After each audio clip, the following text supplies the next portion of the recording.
নমস্কার বন্ধু, চলে এসেছি বেঙ্গলি কালচারের পক্ষ থেকে নতুন একটি ব্লগে সকলকে জানাই স্বাগত।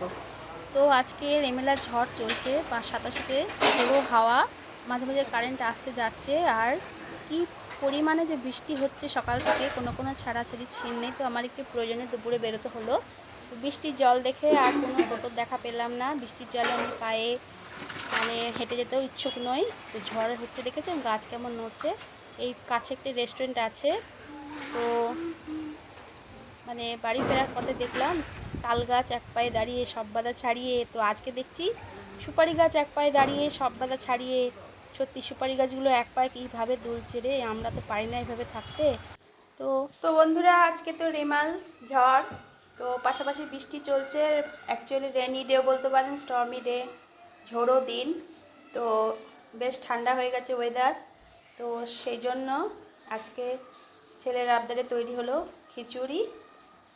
তো খিচুড়ি পাশে একটা মিক্সড এই পেঁয়াজ আদা রসুন দিয়ে একটা তরকারি আছে, পাঁপড় ভাজা, এদিকে আলু ভাজা, ঢেঁড়স ভাজা, অমলেট আর পটল ভাজা।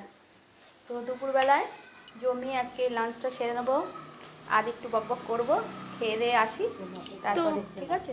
ততক্ষণ পাশে থাকবেন। তো লাঞ্চ সেরে চলে আসলাম মাছ থেকে দেখা করতে। তো নারকেল গাছগুলো যেভাবে দুলছে না, সত্যি এই গাছটা দেখে বলে আমাকে দেখ, ও গাছ বলে আমায় দেখ। তবু একটু নারকেল গাছ সবুজের একটু সমারোহ দেখতে পাচ্ছি। আর নিম গাছটা যে হারে দুলছে না, ঝড়ের সাথে সাথে মনে হচ্ছে গাছগুলোই ভেঙে পড়ে গেল। আবার দেখি উঠে দাঁড়াচ্ছে। এই পাগলের মতো, মাতালের মতো বলতে গেলে এলোমেলো ঝড় হচ্ছে, কোনো দিকেই ঠিক পাচ্ছি না। গাছগুলো যেভাবে নড়ছে, সবসময় মনে হলো এই ভেঙে পড়ে গেল। তো বৃষ্টি একটু থেমেছে, এই গোলাপ গাছগুলো দিকে একটু দেখতে শুরু করলাম।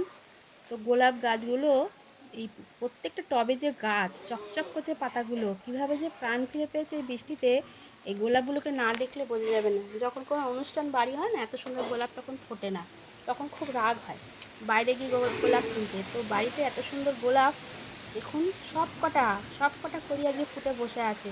মানে কি আনন্দ হচ্ছে। এই কড়িটা দেখেছেন, ভীষণ সুন্দর, ভীষণ প্রত্যেকটা পাখি। পাশাপাশি এটা হচ্ছে লকডাউন লেবু, বুঝেছেন? লকডাউনের সময় এই গাছটা আমি বীজ থেকে শুরু করেছিলাম। তো লালন পালন করে এখন 4-5 ফিট হয়েছে। আর এই পুঁই গাছটা দেখুন, এও ভীষণ বড় হয়ে গেছে। সব কিন্তু হাতে তৈরি।